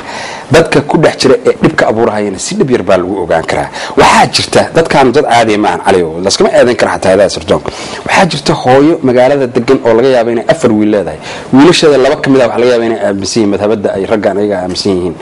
iyaduna aysan ogeyn waxa laga yaabaa inuu shaqo tago masaajid aado xaaladdan xaalad adag weey waxa laga bixi karaa in hawl adag la saaro maahana way badan tahay laakiin duraan haddii hay'adda sirdoonku ay iskuulada iyo dugsiyada iyo xaafadaha iyo meelaha dhalinyarada isugu timaado ay dad ku yeelato oo sida aan ka warqabnaba sidii hore loogu soo shaqayn jiray hay'adaha sirdoonkuna ay u shaqeeyaan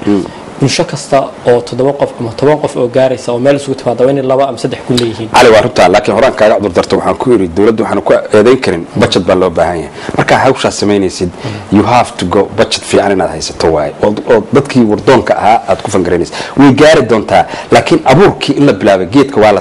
talaalkii in la bilaabaa muhiim ah oo diiwaangelinta degmooyinka iyo hawlahaas la sameeyaa aad baa maasantay duraan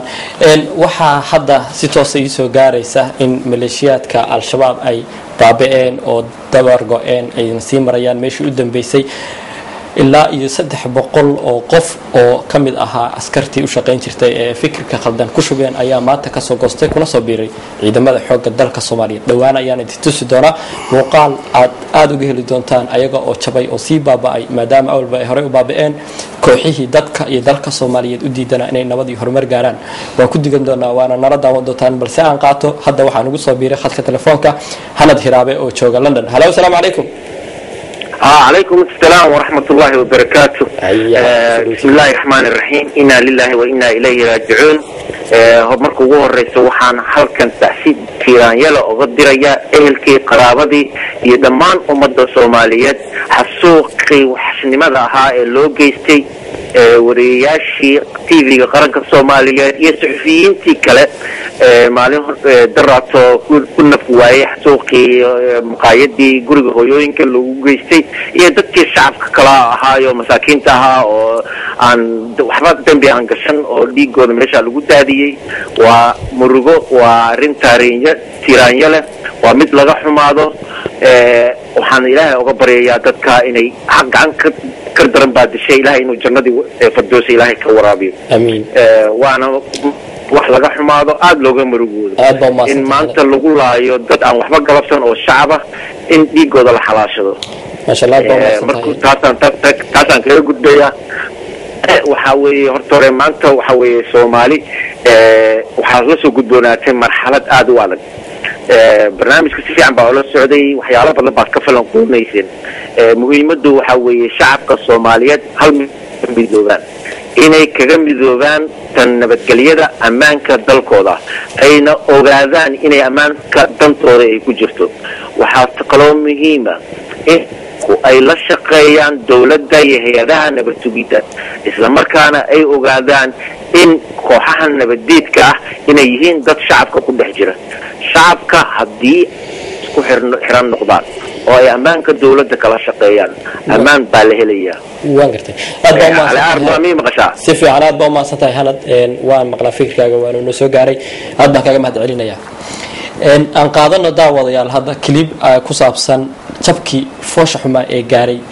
kooxihii sida foosha xun dadka Soomaaliyeed u jabin jiray ee dhiigooda ku wajin dhaqan jiray ee jeclaa inay mar walba ummadan Soomaaliyeed ee maanta horumarka iyo nabadda diyaarka ah inay dib u dhigaan maanta waa ay jabeen awal ayay hore u jabeen waana ay sii jabi doonaan ciidamada xoogga dalka Soomaaliyeed Soomaaliyeed geesiyaasha ah ee difaaca dalka ugu jira sidii ay dadka iyo dalka Soomaaliyeed nabad iyo cadaalad u keeni lahaayeen horumar. maleeshiyooyinkan ka tirsanaan jiray al-qaacidada Soomaalida ah ee al-shabaab kana koobna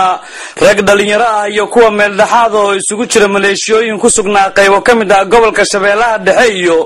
kuwa ku jiray difaacyada aan buurnayn ee maleeshiyada shabaabka ku dhowranayso magaalada Jowhar ee xarunta gobolka Shabeellaha Dhexe ayaa barqanimadii maanta si rasmi ah iyaga iyo hubkooda isugu soo dhiibay ciidamada qalabka sida ay dalkeena iyo ciidamada AMISOM ee aan saaxiibada nahay. maleeshiyooyinkan oo tiradoodu ku dhaweey 300 qofood ayaa waxaa ka hadlay saraakiisha ciidamada qalabka sida iyo kuwa ciidamada AMISOM. gaashaan la dhexe Abshir Maxamuud Maxamed Shatoqay oo sheegay inuu taliye u yahay ururka 2 ee guutada koowaad ciidamada xoogga dalka ayaa tuulada Garsaale oo ka tirsan deegaanka Qalimow ee gobolka Shabeellaha Dhexe oo ay maleeshiyooyinkaas isku soo dhiibeen kula hadlay warbaahinta qaranka Soomaaliyeed xilli maanta ay howlgal ay ciidamada qalabka sidii kuwa AMISOM ku qabsadeen tuuladaasi iyo deegaano kale ka tirsan gobolka Shabeellaha Dhexe. saakay markay ahayd 12 aan ka soo dhawaaqnay fariisada meeshaan ku lahayn degmada Balcad waxaan soo aadnay qoladan oo ay sheegeen warbixinteeda iyo lagu maqnay waxaan imaanay meesha la yiraahdo Garsaale 250 nin ayaan noo suurto gashay inaan gacanta dawladda noo soo gasho anagii iyo saaxiibadeen AMISOM waxaana hadda arkaysiin hubkoodii iyo ayakii oo nool oo wareysay yeelateen waxaan rajaynaynaa dadka kale oo maqan oo jiraan meelahaas kale sida dadkan Soomaaliyeed ee ugu soo beeran dawladda inay ku soo beeran hadii la yiraahdo sidee idinku soo gashay in aad intaan oo tiro ah waa markii ugu badnayd 250 iyo wax la jira oo maleeshiyooyinka shabaab ka tirsan in mar qura ay soo wada goostaan ay isku soo dhiibaan ciidamada qalabka sida sidee idinku soo gashay inaad idinku hanataan xiriiro dhinacyo ay baad la sameeyeen. waxaan sameeyay dadaalo badan oo geed dheer iyo geed gaaban lagu fulay si allaala si loogu soo xirigelin lahay ummadan la qalday oo dhibaato badan loo geystay sidii mar iyadoo la dilin aan dadkana ay dhibaateen gacanta iyo dawladda isagu soo beelaan loona sheegay sida waalad si uu shaqo lahayn. Henry Abbo afhayeenka ciidamada Uganda iyo saraakiil ka tirsan AMISOM oo qayb ka ahaa qorshaha isku soo dhiibeen maleeshiyooyinkan ayaa iyaguna siyaabo kala duwan ula hadlay warbaahinta qaranka Soomaaliyeed. This is one of the biggest achievements we have so far. I'm called Stephen Mugaria. I'm the operation commander of this operation. We have started this operation 1 week ago. ugu dambeyntiina horjoogii hogaaminaya maleeshiyooyinka isa soo dhiibay iyo qaar ka mid ah maleeshiyooyinkaas ayaa waxa ay dhankooda la hadleen warbaahinta qaranka Soomaaliyeed. tirada guud soo dhiibtay waxa 215 askari ayay waxaan ka soo gudbinay gobolka Jowhar Shabeellaha Dhexe maxay soo dhiibteen maxaa shabaab meeq sanaad u shaqeynaysid 3 sano ayaan u shaqeynaa sabab haye aan ciidamada ka tirsan intee ka dagaalgali jirtay waxaan ka dagaalgali jirnay Muqdisho iyo gobolada qaybta Muqdisho sida Boondheer oo kaleento maxaa la dhahaa qaybta kaleento xamar bulo kaleento golaha dhammaanshada ka dagaalmaysa gobolkiisa ku soo dagaalgali ma jirto. haye hadda maxaa al-shabaab idinka soo saaray? al-shabaab waxaa naga soo saaray maadaama ay kitaabkii ka been sheegeen aan aragnay sidaas awgeed anaguna iskaga soo tagnay ummadda xaqaysan ku dhaqaynay. oo markaad u dagaalamaysan meedan ogeyn miyaanay kitaabka ka been sheegayaan? annaga ma ogeyn dad kitaab daacad wataan u haysan. haye waxaan ogaanay marka inay kitaabkii annaga ka been sheegeen ay waxay soo been yihiin marka siyaadana waxaan diyaarinaynaa inaan dowladda ku biirno oo sidii mugo dadkii oo uga hortagno haddana waxaan diyaar u nahay inaan maxaan ku rahdaa ciidda calankeeda dhulka waxeeda difaac waa mahadsanta maleeshiyooyinkan aad u jeedaan waa kuwa ka soo goostay maleeshiyooyinkii alqaacidada soomaaliya ee al-shabaab oo ayagu haatan isu soo dhiibay ciidamada qalabka sida iyo weliba kuwa amisom waxaana ay qayb ka noqon doonaan sida ay sheegeen difaaca dalka looga xoreynayo maleeshiyaadka alqaacidada soomaalida ee al-shabaab sanatoore soomaalida ayaa waxa ay ku maahmaadaa lax gowracani geeda kama waabato kooxdii dadka soomaaliyeed dhibtay ee horay iyo haddaba u diidanayd in ay horumar gaaro dalkan iyo dadkan soomaaliyeed maanta waxaa idiin muuqata in ay dabar go-een intii ugu dambeysay ee isku soo aruursadeenna maanta ay kusoo biireen oo lasoo qabqabtay haddana aan filayo sida aan filayo in dib loo dhaqan celin doono waxaan filayaa inaad daawateen klibkaas aadna si fiican uga bogateen aan kusoo noqdase martidayda stuudiyaha ila joogta duraan waxaa ii muuqata maanta in 215 hadda aan daawanay waxaan soo gaaraysa warbixinta hadda tooska ii soo gaaraysa kamid in 100 kalena ay soo dhiibtay maanta oo tiro 315 kamid ahaa kooxihii ay isku sii aruursadeen haraadiga inta ka sii harsanay inay maanta dawladdu isku soo dhiibtay haddaba su-aasha isweydiinta mudan ayaa waxay tahay wuxuu dhahay ninkan hadda kamid ka ahaa kooxihii burburay ee dawladdu isku soo dhiibay 3 sano u shaqeynayna raggii xamar soo gubayna buuna kamid yahay marka horay ma looga dari karaa baad isleedahay ciidamadii iyo mase ma la aamini karaa mase waxay u baahan yihiin dib loo dhaqan celiyo caliyow horta aad baa maasanta waa su-aal meesha taalla laakiin xogaa yarbaa mid baan kaaga gedisanahay dabargo-ooda iyo waxaas anu waa wiilal soomaaliya inay dabar go-aan ma rabo waxaan rabaa inay wanaagga ilaahay fahansiiyo oo maaragtay jidka ay ku joogaan ay ummadooda wax la qaybsadaan oo maaragtay iyagoo caafimaad qaba ilaahay dhibkii ay dadka gelinahayeen uu garansiiyo inay ka badbaadiyaan dhibaatadii dadka ay gelinsiinayeen inay wada badbaadaanna waa jeclaha runtii oo wiilal soomaaliyeed weeye oo gebigood ayagoo wanaag qaba dadkooda iyo dalkooda ay wax la qaybsadaan tan kale caliyow anigu waxaan aaminsanahay raggani cayaar maaha sababtoo ah dad door biday inay inta bam isku xiraan walaalahood inta la dhex istaagaan qarxiyaan qorob kastuu wato isu soo dhiibo waxaa habboon in si wanaagsan oo aad u sarreysa looga taxadiro taxadirkaasi in la dhibaateeya maahan kii soo gala waa loo baahan yahay ummadiisa inuu dhinac ka raaco laakiin inaan durbo ummadda dhinac looga darin oo loo sameeyo xerag gaar ah oo dhaqan celin la yidhaahdo ugu yaraan dhaqan celin oo lagu hubsado in dareenka ku dhaliyey inuu isa soo dhiibo oo dadkiisa wax la qaybsado meeg shur lagu sameeyo inuu dareenkaasi dhab ka yahay in kale oo xerag gaara loo sameeyo oo bilooyin lagu hayo oo tababar gaara loo sameeyo oo maaragtay bulshada aan durbal dhexda looga dhigin dhibaatooyinka hadda meelaha kala dhacaya waxaa kow ka mid ah waa laga yaabaa dadka intelligence ay leeyihiin 10 wiil baa lagu soo diray oo soo dhiibeen baa lagu leeyahay 10 wiilna qorshe ka fog taas bay inay fuliyaan loo baahan yahay oo lagu soo register laga yaabay way soo dhiibeen markii la yiraahdo dawladdu waxay leedahay way soo dhiibeen xerag gaara looma sameyn no waa ogahay dhaqaale xumo inay jirto laakiin qofkii isa soo dhiibaya qorshaha uu fulin doono in laga fikiraa fiican 300 iyo xogaaga maanta is soo dhiibto waxaan aaminsanahay inta kale is soo dhiibi doontaba in si wanaagsan loo soo dhaweeyo oo aan la fogeyn laakiin la kontaroolo oo meel gaar ah oo tababar loogu furo oo lagu hubiyo in la geeyaan aaminsanahay laakiin bulshada haddii lagu dhex daro waxay noqon doontaa qaraxii ka dhacay maalindhowda bororjada hadda aan u fadhin oo kale wuu fara badan doonaa qaraxaasaan aaminsanahay horta waxaan ka dhihi lahay ama igu jiray intoodii badneed ambaba waxaaba idleeba saaxiibkii duraan raggan horta maanta isa soo dhiibay ama kuwii hore ee shaashadaha laga arki jiray isa soo dhiibi jiray kolleyba sababo kala gedisanay u dhici kartaa in xaaladdu ay markaas ku adkaatay oo ay badbaado u arkeen iyo inay arrimo ka dambeeyaan tee ahaataba waxaa fiican in la ogaado oo ilaahay xad lala socdo oo sababihii markii hore ku dhalay inay dadkooda laayaan guryahooda gubaan ay yacni dagaal ku jiraan yacni la dabagalo oo waqti lagu bixiyo oo dadkaas inay marka ugu dambaysa ay caadi yihiin oo ama ay shacab noqonayaan ama ay ciidamo caadi oo dawladeed oo madaniya noqon yacni dawladda kamida noqonayaan yacni laga gun gaaro waan qabaa marar badanna waxaa yacni wararka hoose ku soo baxaya in ay jiraan dad in mararka qaar la tuhumeysto dad kamida dadkii soo goosan jiray oo la leeyahay arrintaasi ku lug leeyahay ama waxbay soo asaashinayeen soo yacni shirqooleen ama wayba fuliyeenba marka runtii qof naftiisa isagu marka horeba biimeynaya horta xaalkiisu ma dhawa because wuxuu ka naxaaba iska yarba isagii baaba naftiisii go-aysa marka qofkaani si hadiiba uu hadda kula joogo si aanu arrintii dib ugu noqon in la ta'kiidiyo oo la xaqiijiyo aan la fududaysan waa arrin aad u hagaagsan sababtoo ah asaga shakhsiyadiisa iyo naftiisa iyo ahalkiisa iyo dadka kale Soomaaliyeed intaba badbaaday u tahay in qofkan yimiday la hagaajiyo sidoo kale tan waxaan qabaa meelihii kale ee horta waan jeclaalahaynay inaan dhimasha dhicin ee si uu Soomaaliya isku fahmo because wixii wada Soomaaliya xasuuqmaya marka sidii waanta barnaamijka hadda madaxweynaha hadda cusub ku sharfiyay Jamhuuriyadda Soomaaliya ama laga tuhmay waxa kamid ah inuu wada hadal yaani dheer sameyn doono wada uu maraba inuu dadkaas yaani intooda badan si nabad ku keeni doono marka barnaamijkaas wada hadalkana inuu furaado dadkaas sida ugu sahlan ee lagu badbaadi karo dhiiga ama oo lagu soo jeedin karo la sameeyo kii nolol lagu qabtana aan waxba la gaarsiinin maxay ahayd sida si hagaagsan loola macaamilo la tusiyo yaani Soomaalinimada in wada noolaashadu ay ka fiican tahay in uu wax uun la dilo marka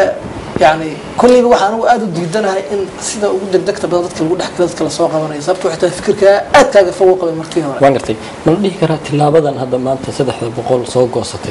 وحي بلا وطهي وهذا هذا الكي وانواتي نبضد ومدحوينه كباقي إن أي كوسبيران هذي أي ديارويه وان رجينا يا وانا فيليا إن واحد كسيب بدن دعان واحد قاعد يعني دريم كان أمر ريده إنه تهاي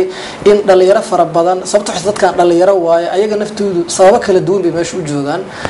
كل يبقى نقول فكر كيس جديد إن أي ولا أكتر وعبرتها لكن وحصور رجلا قار نور الأوراديني وحصور رجلا قار دنت كو قصبت أو ماشي إن الجوجان بقى أنا صور رجلا إلا إنه قرق قادن مو يعني هذه مركز سوري دولة دي يعيد ما يعني دولتات أو نظام ويمادان سهل وصابير كرم مركز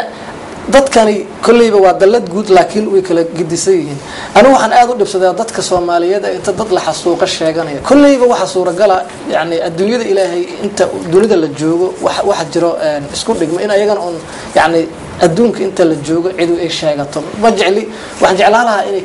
يعني iska daayaan dadkaas dhibaatada loo geysanayo oo ay maxay ahaaday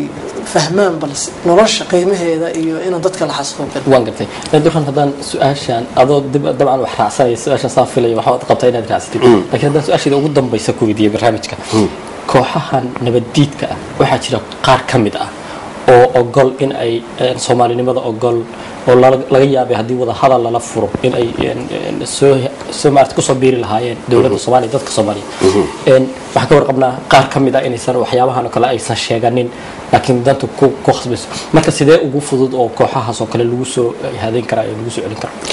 طبعا انا سو كوباي سؤال طبعا وزير مدحوينها هذا حسن الشيخ محمود ولا هذا البقباق انا هرو ما ارق مسؤول Soomaaliyeed ama madaxweyne Soomaaliyeed oo yiraahdo waa la hadlaaya waxaad moodi jirtay inay mid walba safetyisa kala baxay dadku waa dad Soomaaliyeed horta waa wada hadalna waa lagu dayaa hadii qasocon weyda wax kale waa lagu dayaa waan aaminsanahay kuwa badan oo ku jira in aysan arrimahan raali ka ahayn xataa laakiin daruuf nooc walba loo fasiri karaa ay ku qasbayso taas markaan ka gudbo caliyow anigu waxaan abiilka qabaa culimada Soomaaliyeed runtii culimada Soomaaliyeed waagi dagaal oogayaashu ay joogi jireen muxaadarooyin fara badan bay noo jeedin jireen oo kuwaana mujrimiin way xagee ka dhacday waxa way iska ilaaliyo aad bay u dhaleecayn jireen muktamar kasta oo ay qabanayaan ama macnaha barnaamij kasta oo ay ka hadlayaan aad bay u dhaleecayn jireen waxaad moodaa waayadan dambe inay ka gaabsadeen markii qoladan afka duuban iyo kuwa kale ay yimaadeen kulligooda culimada inay ka gaabsadeen anigaan goob joog baan waxaan u ahaa magaalada London muktamar ay isugu yimaadeen وغيران لح علماء وأد وين علماء الصوماليين أد وجاهي بيستاه جمعي بلابين جمعي ما سؤالكم بلابين وحن كوري أن علماء وحن ربع هالسؤال نادي قد جوابتان دينته أنا وأد ما قان إذن كأجا بدي وحن ربع جوابنا قد جوابتانا أن سكاش ميدي اللي قصوا بلابه إلا يمد لو waxaad aad u dhaleecayn jirteen kooxaha qabaa'ilka ku dagaalama ama dagaal oogayaasha ama hogaamiye kooxeedyada waayadan dambe markay yimaadaan culimadan nin walba Allahu akbar ku hayo oo xadiiska daliilinaya idinkii waad ka aamusteen dib badan bayna geesanayeen qaraxyadaas kooka dad gacmaha laga goynaya kooka dhibaato badan baa kooka marka waxaan ku iri hadaad culimadii dadka iyo dalka ugu diinta badnaatiin fadlan waxaan ka rabaa su'aal ah ragaano ma rag qaldan baa mise waa rag saxan idinku kitaabka baaray ana soo koobay waxay ugu yiraahdeen بريتو سبتيان كاجا جوابينا سبتدي بان إمد سؤاشي بان سيديو كلا أولكتي وحيدا أحدان كاجا جوابينا جبينينا أحدي بان لجاري axaddii markii la gaaray jawaabtii aan bixiyey nin ka hadla waa la waayay hal sheekh baa wuxuu ku soo daray qofkii qof muslina dila waa ahlu naar ilaahay ma banay taas quraanka ku taala laakiin waxaan rabay inuu macluumaad dheeriya xadiisyada iyo waxa ay ka qabaan culimadu way ka gaabisay dawladda kaligeed waxa ma qaban karto waxa looga baahan yahay shacabka Soomaaliyeed inuu gacmaha isqabsado meel uga soo wada jeesto wixii dalka iyo dadka dhibahaya lambar laba culimada Soomaaliyeed baa waxa ku haboon in ay u kacaan si dadka ay dalka u baraarujin lahaayeen runtana ay u sheegaan kee qaldan culimadan afka duuban hadii qaldan yihiin runta u sheegaan hadday saxan yihiin noo sheegaan raacna dhahaan ilaa ayaga diinta yaqaan aad ma tahay adoo daqiiqada ugu dambaysa horta waan koobayaa waxaan rabay inaan wax yar raacsado hadalkaas dabcan maadaama culimo la soo hadal qaaday in yani jacayl culimo in iska difaaco oon dhaho way jireen intan ka ogahay culimo kamid ah oo ka hadashay arintaasi inay arin jirta ahayn oo qalad tahay iyo sidaan u fahmay qaar jawigu amba sadaruufta u saamixi laadahay in arrimahaas ay macnaheedu fikirkooda ku biiriyaan adoo si ahaataba marka aniga gabagabada waxaan dhihi lahaa horta waxaan mar labaad iyo mar saddexaad ba aan tacsi hawada u marinayaa Soomaalida caalamka ku kala nool iyo kuwa dalkii gudihiisa ku noolba si guud dhibaatada iyo rafaadka iyo geerida iyo murugada iyo waxa laga soo sheegayo in Ilaahay oo yaani nasri degdeg oo nooga dulqaada keeno si gaar ah waxaan ugu tacsiideynaa dadkooda geeriyoodeen aan waxaan leeyahay Ilaahay sabar qeyr qabaha ka siiyo ayagana dadkii dhintana jannada ka waraabiyo waxaan sidoo kale aan mar labaad u sii tacsiideynaa bada saxaafadda gaar ahaan telefishinka caawa fadhino oo dad yaani rag muhiim oo wax badan soo qabtay dadkana guriyahooda u geeyay information ama warar sax ay ku geeriyoodeen madaxweynahana waxaan ka codsanayaa kuna talinayaa in arintan hadaba inay moodo inay bilaabatay ee ah wada hadalka iyo waanwaanta oo sii xoojiyo dalkana hadda wali maadaama uu ku mashquulsan yahay dhismihii xukuumadii iyo dawladdiisa inta ka dhiman oo yaani wax taabagala amba kulliba dadka ka farxiya oo soo dhiso arinta waanwaantana iyo xoog saaro oo bal isku dayo in shucuurta Soomaalida hadeertaan meel xun bay maraysaa Ilaahay baa diji kara laakiin inta tabartiisa oo yaani Ilaahayna waxa ka baryeynaa in dalkeena noo dijiyo caliyo oo maaragtay bal waqtiyada soo socda aad baan u mahadsantahay yani inta uga gudbo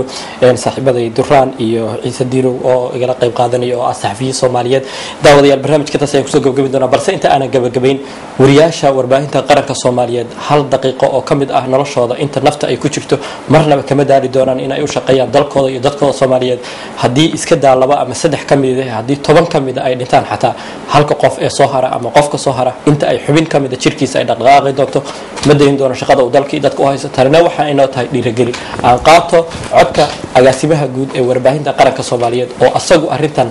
si ragatinimo uga hadlaya aan qaato codka agaasimaha intaas ayaana barnaamijka soo gabagabayn doona Cabdiraxmaan Al-Cadaala agaasimaha guud ee warbaahinta qaranka Soomaaliyeed ayaa u dambeyn doonta qodobkaas ayaa u dambeyn doona barnaamijkeeni intaas ku soo noqon doona waaniga oo Calaar Cabdi Maxamed assalaamu calaykum wa rahmatullaahi wa barakaatuh keenintu midna naga nool yahay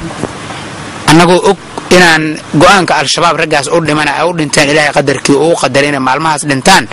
waxaan leenahay waa sii wadaynaa dibna nooma celi kartaan qof kastoo dhintay maalintiisu ku dhintay waxa aan soo hiigsano soo marnay baan joognaa guushii baan madaxeeda taaganahay guushuna sideeda geesi bay u baahan tahay nin geesi u baahan tahay ma cabsanayno Ilaahay subhanahu wa ta'ala oo cirkaan dhisay oo ciidan dhisay oo na abuuray oo aan geeda naga dhigin oo aan bahla naga dhigin oo aan dirbi naga dhigin dad naga dhigay ee markuu dad naga dhigay naga sii doortay muslimiin naga dhigay ee markuu muslimiin naga dhigay sunniyiin naga sii dhigay ee markuu sunniyiin naga dhigay caabudiin ku xiran Ilaahay oo salaadooda tukada oo sooma oo sadaqada la baxa oo xajiyan naga dhigay ayaan ku kalsoonahay isaga idinka weyn waxa tiin koox qaloocatay oo shariicada ka been sheegaysa weerarkaad nagu haysaana kama duwana kii Usmaan bin Affan iyo Ali ibn Abi Talib radiyallahu anhuma lagu dilay kama duwana culimadana waa fatwootay waa dhaqan khawaarij Ilaahay idinkiisna waa suuli doonaan maanta aan aragnaa inay suulayaan hadayba marayaan inay ay wariye saddexna ku qarxiyaan waa gabangabo saxafiyiinta Soomaaliyeedna waxaan leeyahay ummadeena maalinkaad dhiman lahaydeen waa dhimanaysaan dib leedin kaga ma dhigaya shaqada haysa hadaa ka tagtidii hadaa joogto waa dhimanaysaa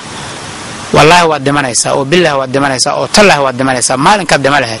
al-shabaabna kuma soo gudadeji karaan hadaan dhimin ribin oo ku geerida kuguma soo dedeji karaan haddaad dhiman lahaydna cabsi iyo carar dib kuuma dhigayo laakiin adoo sharaf leh inaad dhimatid oo ummadaada u shaqaynaya oo xaqa ku dhiiran inaad dhimatid iyo inaad dhimatid adoo cabsaday oo fulay ah oo walwalay kala dooro imisa qaraxi meeshuu ka dhacay joogtay oo aan waxba gaarin imisa joogto waxba gaarin imisa annagoo Radio Muqdisho iyo SNTV joogta aan wax naga dhiman oo dad kale ay duurka ku leenayeen masaakiin leenayeen imisa hooyo iyo masaakiin iska socdo casaya ay qarax ku dileen waxa percentage-ka hadii la qiimeeyo dadka Soomaaliyeed ka dhinta saxaafadda uguma badna laakiin waa dad la yaqaano waa dad caan ah waa dadka bulshada shaqada bulshada Soomaaliyeed shaqo badan u haya 72 saac la soo dhaafay Muqdisho dadka ku dhintay konton bay ku dhow yihiin afar qofood aan saxafiyiin ka ah imisa ganacsateed imisa haweenahayd imisa aqoon-yahanahayd imisa askarahayd imisa xogsatahayd imisa hooyo masaakiin oo gurigeeda iska joogta ahayd qadarka ayaa qof walba ku qoran yahay qof walba maalinkiisa oo dhimanaya waa iga dhab wallahi qof walba oo mu'min ah waa inuu ogaadaa inay taasi runtahay hadduu Ilaahay rumeeyay hadduu Ilaahay rumeeyay wa bil qadari khayri wa sharri شر يا خير كي كوي ما لا إلهي بقدري عد أود ولا إني أنا جن ندشوا مجرت إلهي بان آيان الدلية إلهي بان النولي قفك يعني الشباب هدي وحدي كلام بهرت ضدها صارنا ولا يعني ضد يسوي حجدي فرعون لو حر دقن كيف فرعون إليهن مركو حجدي فرعون هرت عليه ضد هدي دهان ضدك ودي كرنا بل كونها صارنا ولا يعني كوي صارنا ولا يعني مركو رهنا تصان